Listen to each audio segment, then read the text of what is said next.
lift the mood or keep us on the mood we were on. Just take us back. Imagine 5 minutes ago where you were at. Let's go back there, shall we? Let's go back to the happy place. It's 32.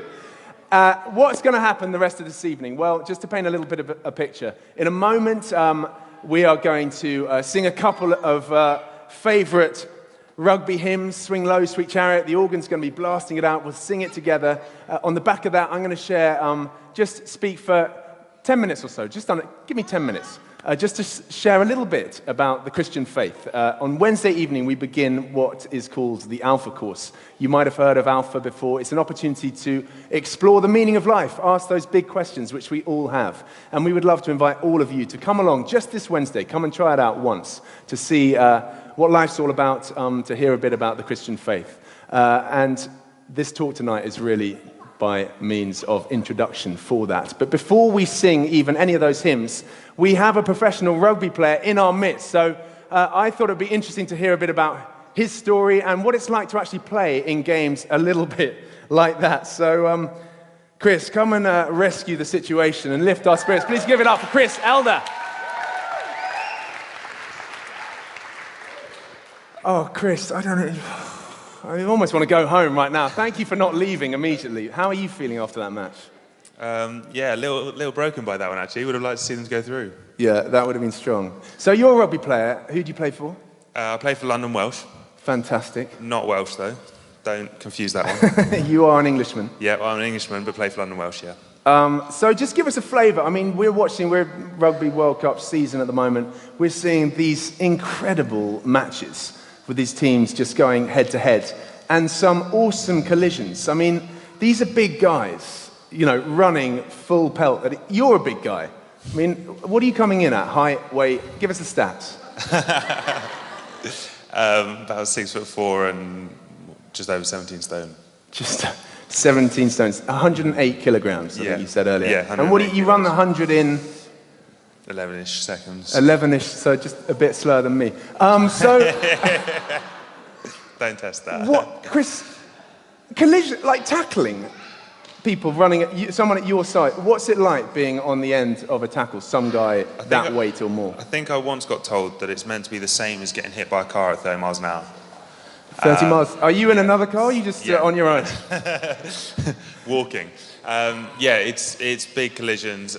Luckily, you get used to it. If you grow up doing it, then it's not just all of a sudden you get hit once. But they're big collisions, and you get sore, you get injuries and things like that. But the backroom staff is a massive bit to all of that. So the amount the guys do after the game to try and sort out what happens in the game is massively outweighs in times of time.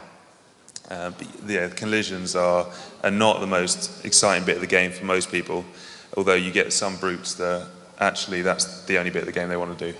Really? And so how do you feel when some of these giants are running to... I mean, have any names we'd know, guys coming towards you from the international stage? So, yeah, some of the Premiership teams had some of the big guys in, and I was telling you earlier about Alesso Tuolangi, who I think weighs close to... Manu Tuolagi's brother. Older, bigger brother. Older, bigger brother. And I think he's 22 stone or something like that, and right. and an Islander, and they somehow have extra strength. So, he's run at me a couple of times, and that's not a nice thing to see. You spend most of the time working out how you can get someone else to tackle them. Cover! Yeah, exactly. And the big question, did you take him down? Yeah. My man. That's my boy. Yeah, give it up. So, Chris, I mean, you're a Christian. You're a member of St. Dionis Church here with us. Tough environment to be a Christian in, the rugby world. Yeah, it is. I mean, it's one of these environments where there's a lot of pressure on everyone in a rugby team, in a rugby club. There's a lot of sort of different cultures that go along with rugby as well. I mean, drinking is one of the biggest ones, and sort of going out as teams, and you need it. And all the Christians in the rugby teams don't shy away from going out with the team and bonding and stuff. But it's then trying to choose and pick and choose when you kind of manage to follow through with your Christian life in that situation, and when to kind of get out, or when you're making any sort of waves your own way. But yeah, there's definitely different pressures that you you feel in a rugby club than you would elsewhere, and that definitely tries to sometimes put some strain on sort of question your Christian life. But on the flip side, it's also amazing because, I mean, rugby's known as the sport that is made for all shapes and sizes, but it's the same for all personalities as well. I mean, it's such a diverse kind of range of people in each rugby club that you go to, and it's great because, especially being a Christian, you get known to be a Christian within a team. Everyone kind of just will label you as it, not in a bad way at all, but you tend to actually get quite a few guys within a season that will just happen to bring it up in conversation, will happen to ask one or two little questions when they're one-on-one with you, even on nights out and stuff. And it's really actually quite amazing because it gives you some opportunities that I don't think you get in many other places, where you've got guys that you're basically brothers with anyway. You spend every single day with each other, and you get these opportunities to talk to them quite frankly about certain things about Christianity, about living your life and their life and what they want. And yeah, so it's really quite special to get that opportunity in the rugby club as well. And what difference would you say that Jesus makes to your own life? I mean, it's no end. It's just being able to live such a full and sort of happy life and know that my worries aren't in rugby, or my worries aren't in making money with rugby or fame from that kind of thing, which a lot of people worry about or have their focus on, and knowing that I'm always in one of God's plans and I've got something there for me, and I've got the people around me, especially from St. D's or from home with my parents being Christians as well, that I'm surrounded with these people that the focus is God, not the focus being anything else, and that just makes a massive difference because it really lets you be able to live your life and really get on with everything you want to do with such a positive mindset. Fantastic.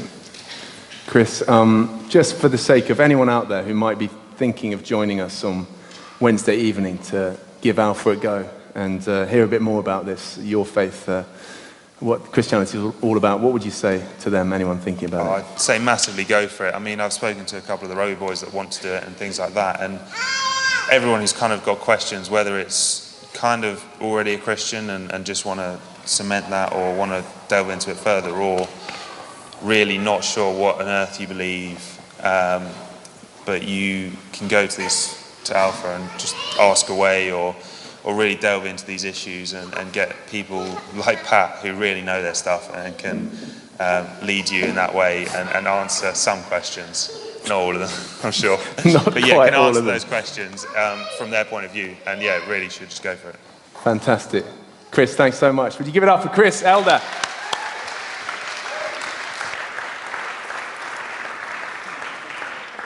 So we're just about to sing a couple of hymns, then I'm going to share a few thoughts, and the hog roast is cooking away outside. So don't go anywhere. We're going to have a feast, and then we're going to have a party later on. But why don't you stand for now?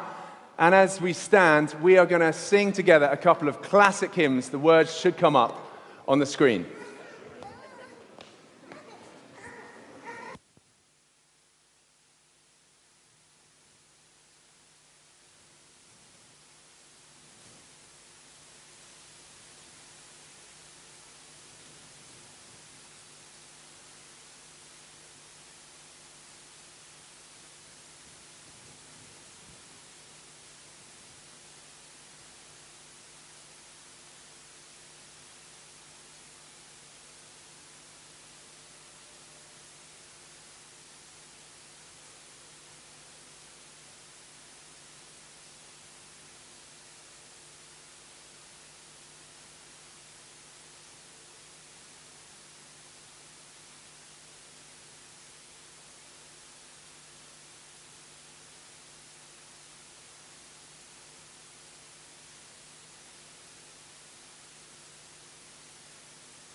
Wonderful. Please do take your seats. So the reason we chose those hymns is because they're well-known rugby hymns, relatively well-known still. Obviously, Bread of Heaven, the Welsh hymn, See You Later Wales, and Swing Low, Sweet Chariot. My favourite tweet was the Bishop of Kensington, Graham Tomlin, who after England's demise wrote, they swung a little too low on this occasion. So anyway, it's been a bit of an agonising experience, this World Cup, hasn't it? Especially if you are an England fan or a Scottish one today. And even more agonising when you go up into the commentary box at half-time and you see there Johnny Wilkinson and Lawrence Dallaglio, Clive Woodward, the heroes of a bygone era, looking at you, and all you want to say to them is, get back out on the pitch, go and make things better.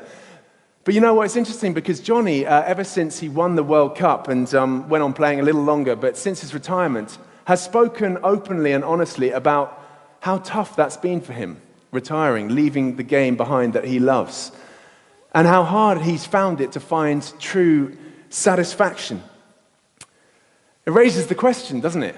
I mean, if Johnny Wilkinson, World Cup winner, from the lofty heights is struggling to find satisfaction in life, where are we, mere mortals, in so many ways, meant to find it? I think looking back on my life, I didn't always grow up as a Christian. I came to faith when I was 18 years of age, but as I look back, I was perfectly, seemingly happy, relatively balanced before then, enjoying life. But actually, as I look back, I think I could say that I was always missing something. I mean, it's not that I went around in life saying something's missing, what is wrong with me? But I think I was aware that deep inside, something was missing. And I lived life always for the next thing. You know, I never lived in the moment. I was never living for the day. I always sort of said, you know, when I get this, then I'll be happy. When I get there, then I'll know happiness. Maybe this is the answer. I don't know, maybe it's something like that for you. I remember as a teenager thinking at school, you know, when I'm a prefect, then I'll be happy. And then I became a lowly prefect somehow. And it was great for about 3 weeks, you know, being able to boss people around. But then I thought, there must be more than this. And I thought, you know, it'll be when I leave school. You know, when I leave school, that will be the answer. Freedom. And I eventually did leave school. And it was great for about 3 weeks. After that, I thought, there must be more to life than this. Then I thought, well, maybe if I get a girlfriend. Somehow or other, I managed to get a girlfriend. And for about 3 weeks, I tease. I think it's more like 2 weeks for her. I think it's easy to go through life. You get to the next stage, you get to whatever it is, and then you think, is this it? There's got to be more to life than this. Bernard Levin was one of the great columnists of last century, writing a long time ago. And he wasn't a Christian. And one time he wrote, for the 14,000th time, I'm not a Christian. But this is what he wrote. He said, countries like ours, talking about Britain, are full of people who have all the material comforts they desire, together with such non-material blessings as a happy family, and yet lead lives of quiet desperation, understanding nothing but the fact that there is a hole inside of them. And however much food and drink they pour into it, however many motor cars and television sets they stuff it with, however many well-balanced children and loyal friends they parade around the edges of it, it aches. And I think looking back, that's what I was experiencing. There was a kind of hole inside, sort of like a hunger. I suppose you could describe it as a spiritual hunger. And Jesus said, I am the bread of life. He said, I'm the one person who can satisfy that spiritual hunger that really nothing else satisfies. Singing that hymn, Bread of Heaven. I heard of one Japanese woman who described it like this. She said, in Japan, it's like we have two stomachs. One stomach is for ordinary food, for meat, for potatoes. that kind of stuff. That's like, I guess, the stuff Bernard Levin's talking about. Those good things, maybe possessions or relationships, all that kind of thing. That fills up one stomach. But, she said, it's like I've got another stomach. And she described this as the rice stomach. She said, unless we eat rice, we don't feel satisfied. And I guess if Jesus had been speaking to her, he'd have said, I'm the rice of life. I'm the one who can satisfy that other stomach, that kind of spiritual hunger. Now, why is that? Well, Jesus said, I am the way, I am the truth, and I am the life. I heard of a Swedish au pair who was working in London with a family, and she hadn't quite mastered English idioms, or at least not all of them. And one time she heard the children making a massive racket, not unlike today at times, upstairs. And she ran upstairs to go into the room. And as she went into the room, what she meant to say was, what on earth are you doing? But what she actually said was, what are you doing on earth? But actually, that's a great question to ask. What are we doing on earth? Where do we come from? Where are we heading? Who am I? What's the point of my life? Is there any real meaning and purpose to life? These are what you might call the first order questions of life. And a lot of people spend their time trying to find some kind of ultimate meaning or purpose in life. Freddie Mercury, who was the lead singer in the rock group Queen, favorite of many of yours, I know, had amassed a huge fortune, attracted thousands of fans, but he admitted in an interview shortly before his death that he was desperately lonely. He said this, you can have everything in the world and still be the loneliest man. Success has brought me world idolization and millions of pounds, but it's prevented me from having the one thing we all need, a loving, ongoing relationship. And ultimately, there is only one relationship that is totally loving and totally ongoing, that goes on forever. And that's a relationship with God. And Jesus said, I'm the way to that relationship. Jesus also said, I am the truth. You might be here this evening saying, well, that's great for you, nice for you. In this relationship with Jesus, you know, that you find meaning and purpose, but it's not for me. But the thing is, logically, that just can't be the case. Because if it's true, then it's true for everyone. And if it's not true, well, actually, it's not great for me or Chris or any of your other Christian friends. So it really matters whether it's true. C.S. Lewis, great author, put it like this. Christianity is a statement which, if false, is of no importance, but if true, of infinite importance. The one thing it can't be is moderately important. So that's the question. Is it true? That's what we'll be looking at over the next 8 weeks on the Alpha course. We'll look at that question in a lot more detail this coming Wednesday as we look at the question, who is Jesus? Who was this man? What's the evidence that he even existed? And you know, as I began this Christian journey 18 years ago, it astonished me how much evidence there is for the life, death, and resurrection of Jesus. Of course, there are many highly intelligent people who are atheists, but it was quite encouraging to discover that there are a lot of highly intelligent people who've looked at the evidence and come to the conclusion that it's true. Historians, for instance, one former professor of modern history at Oxford University described the resurrection as the best attested fact in history. I hadn't really realized how many pioneers of modern science were actually believers.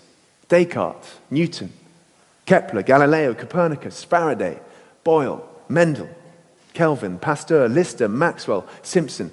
I could go on.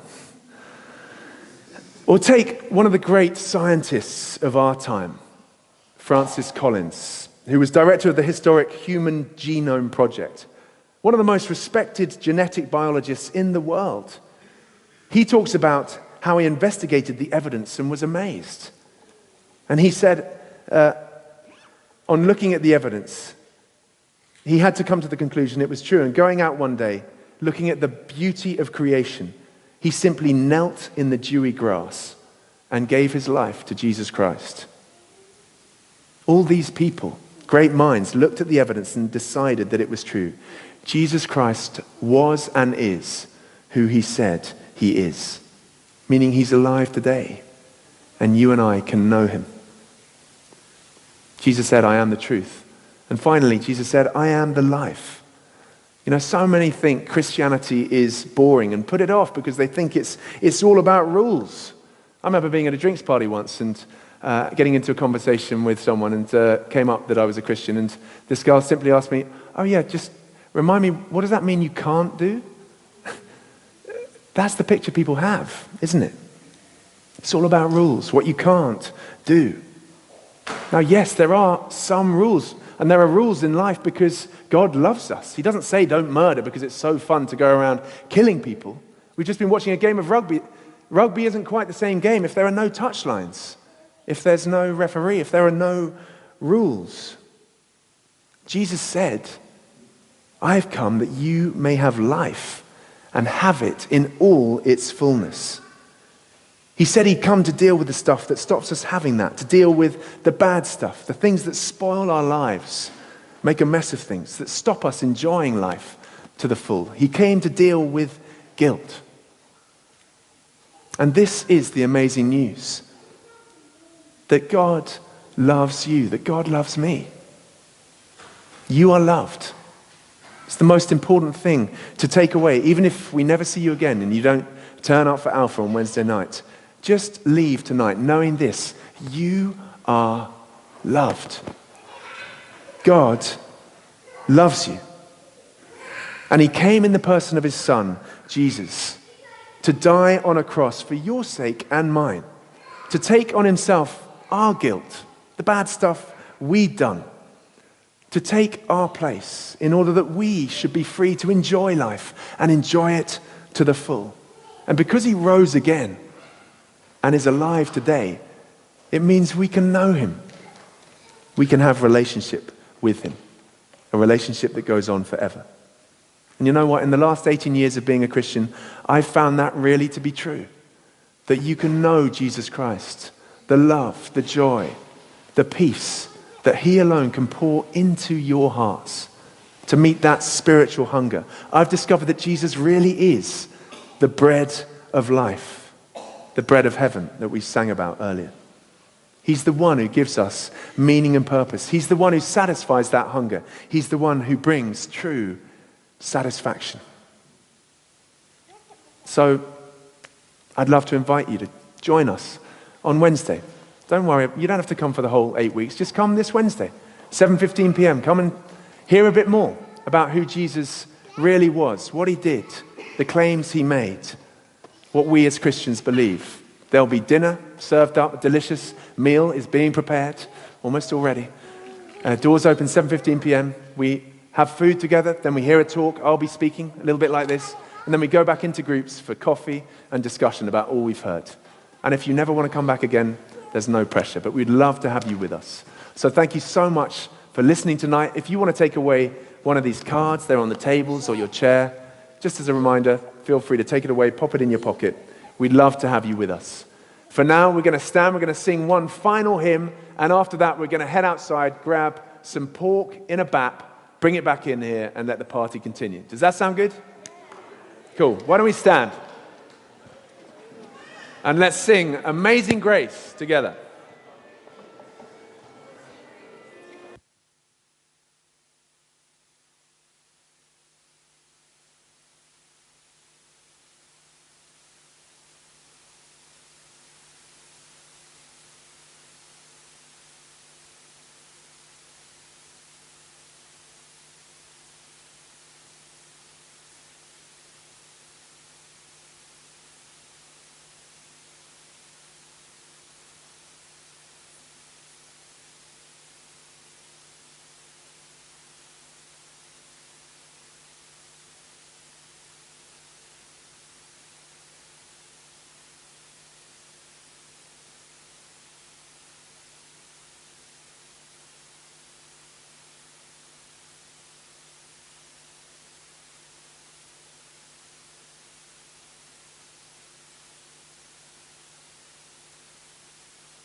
that if you enjoyed tonight, well, you can enjoy it all over again next week because we're doing exactly the same thing for the semi-final. Woo! So join us again, same time, I think, 3:30 p.m. for Australia against Argentina, Clash of the Titans. Head outside the main entrance, make your way along there, and in the front garden, you'll pick up a hog roast. £5 suggested donation, please. Thank you very much. Do stick around.